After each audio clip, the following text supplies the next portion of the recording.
৭১ সালে মহান মুক্তিযুদ্ধের ৩০ লাখ শহীদ এবং ২ লাখ নির্যাতিতা মা বোনের প্রতি শ্রদ্ধা জানায়।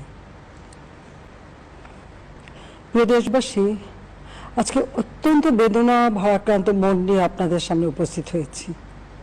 লাখো শহীদের রক্তের বিনিময়ে অর্জিত স্বাধীন বাংলাদেশের জনগণের আর্থসামাজিক উন্নয়নের জন্য নিরলসভাবে পরিশ্রম করে যাচ্ছি।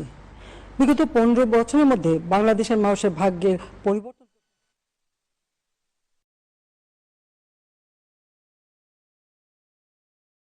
ব্যবহার এবং মানুষের মৌলিক চাহিদা পূরণ করতে অন্ন, বস্ত্র, বাসস্থান, চিকিৎসা, শিক্ষার ব্যবস্থা করে জনগণকে উন্নত জীবন দেওয়ার যাত্রা শুরু করেছি।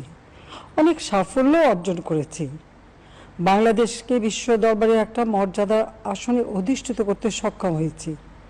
তারপরও আমাদের আরো অনেক দূর যেতে হবে। বাংলাদেশের মানুষ যখন একটু